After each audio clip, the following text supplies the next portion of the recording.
Hello! Welcome back sa aking channel. So ito nga ay pang-apat na araw na namin dito kina Baboy and sumunod nga ako sa kanila magkapatid dito sa likod ng kanilang bahay. Tamang video nga lang ako dito. Sumputi sa ulo mo, gago. Nabasa, nalaglag. Tinapon mo na. Hindi, nandun sa damit na hinubad ko para matuyo doon. Hinanap nga ni Baboy yung kulay puti na nilalagay sa noo pag may patay kasi pamahiin yata yun sa kanila dito na pag may patay kailangan may ilagay na kulay puti sa noo. Since nabasa siya kasi nalaglag siya nung kinuha ko yung damit ko nung naliligo ako, nalaglag siya sa tubig. So ayun, sinampay ko muna siya para matuyo and ilalagay ko na lang ulit siya. Ay hindi pala ako ang maglalagay nun mga kasingkit, bali ipapalagay ko lang siya sa balo kasi kailangan ang maglagay doon is yung walang asawa, yung balo na siya, ganun. So ayan, binibidyohan ko lang yung magkapatid, hindi ko alam kung saan yan sila pupunta. Mapala namin dyan yung bunsong anak ni Harold, si Dalin yun. Yan, si Baboy ang may dala dyan sa pamangkin niya. And walang tsinelas dyan si Baboy mga kasingkit. And ako naman, tamang sunod lang ako dyan sa kanila kung saan man sila magpunta. And tamang usap nga lang din yung magkapatid na yan mga kasingkit. Ito mga pala mga kasingkit is ilog to na natuyuan ng tubig. Dati nung umuwi kami rito last year, may tubig to. Nanguha kami ng kuhol dito ni Baboy para ulamin kasi sobrang dami ng kuhol dito nung umuwi kami. Pero ngayon tingnan nyo naman yung lupa mga kasingkit, bitak-bitak or biyak-biyak siya sa sobrang tuyo talaga. And yun nga, may kambing pa nga ako na nabidyohan dyan. And ayan, di ko talaga alam kung saan yan sila pupunta sila Baboy. Tingnan nyo naman yung lawak ng ilog na yan. Tingnan nyo yung lupa. Sa sobrang tuyo na talaga. Hindi ko alam kung umuulan pa ba sa lugar na to. Sa taon na to kung umulan ba. Kasi grabe yung biyak talaga ng lupa siya. O tingnan nyo naman ang lawak niyan mga kasingkit. Sa likod lang pala to talaga ng bahay nila. Nakita nga nitong magkapatid yung tanim ng kanilang lolo na sitaw. Yung sitaw na yan mga kasingkit is yung maliliit lang, yung hindi siya mahaba na sitaw. So ayan, nakita nila, nagpitas-pitas nga sila dyan. Tawang-tawa nga ako dyan mga kasingkit kasi hindi sila nagpaalam sa lolo nila na mamimitas sila. And ayan, pinapakuha pa nga ako ni Baboy ng kangkong dyan mga kasingkit. Kaso ayoko lang kumuha. Tingnan nyo yung aming mga kulitan dyan.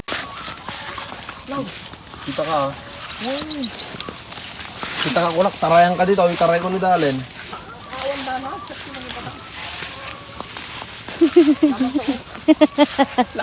Dakam mo yung bagay rin. Siya maamo ko na. Kunyari, nadaan lang. Puno na pala yung pante ako.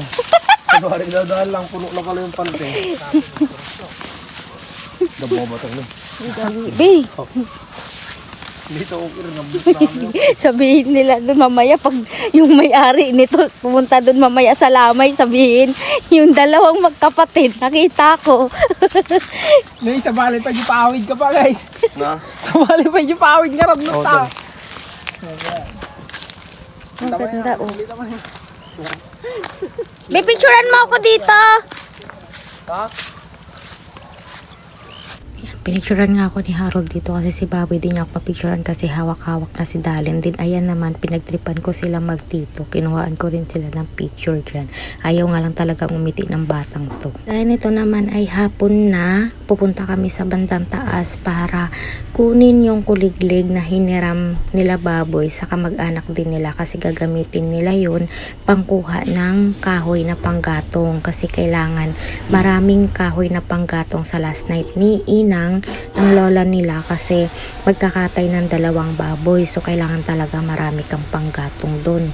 And ayan na nga, nagpunta na kami dito, ayan na, inaantay lang namin dyan yung may-ari ng kuliglig na yan para makuha namin yung susi. So since wala pa naman, nag-video na lang muna ako dyan sa paligid ng kanilang mga bahay ng kanilang tsuhin. So ayan, ano lang din sila dyan, kunting usap-usap lang. Ayan na nga mga kasingkit, si Harold pala yung nagmaneho ng kuliglig and si Baboy naman doon sa tricycle ng tatay nila. Siya nga lang pala mag-isa lang doon sa tricycle kasi kami, dito na kami sumakay sa kuliglig papuntang taas. Then ayan, tamang video ako dyan and ayan, shout out kay Harold, may pagkaway pa yan o diba. First time ko nga pala makasakay ng kuliglig mga kasingkit. Sobrang saya lang niya kasi mabagal lang yung takbo niya. Nagtatawanan niya kami dyan kasi niloloko namin si Harold na kung maglalakad kami, mauuna pa kami sa kanila. And tinanong ko nga pala dyan si Harold kung pwede niyang pabilisan yung takbo.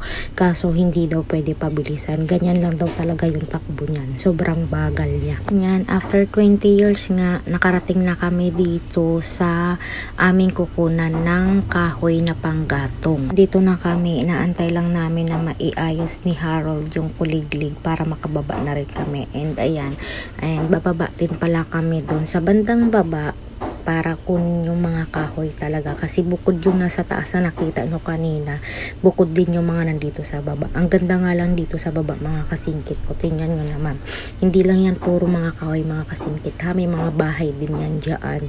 Ayan, kasi yung itsura ng kanilang kalsada dito, mataas yung kalsada, mababa yung mga bahayan. So, ganyan siya mga kasingkit. Ang sarap pati ng hangin dito kasi sobrang hangin niya sa sobrang dami ng mga puno.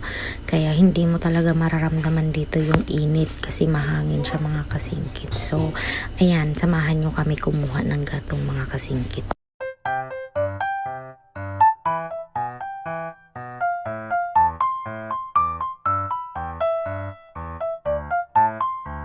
And then yan, tapos na kami kumuha ng kahoy sa baba. So yung pag-akyat na namin, nakakita ako ng pabo. So binidyohan ko siya mga kasingkit. Nagpunta pala kami dito sa bandang taas para mag-picture-picture. Tingnan nyo naman mga kasingkit kung gaano kaganda yung view na yan.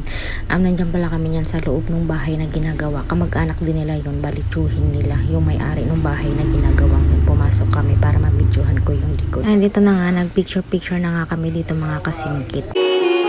That only prove, and this is when the moments turn to memories, and this is when the future gets so clear to see, and this is when tonight becomes a masterpiece, and this is when the moments turn to memories, memories.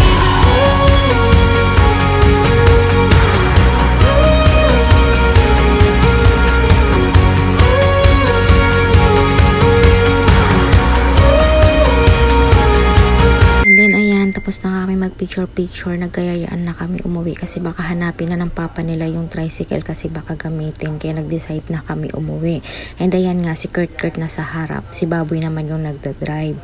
Panganay na anak nga pala ni Harold yun mga kasingkit. So ayan, tingnan nyo naman yung kuliglig kung gaano karami yung panggatong na dala namin kasi kailangan talaga namin yan sa last night ni Inang ng lola nila Baboy kasi magkakatay nga ng 2 baboy. So yun lang, bye!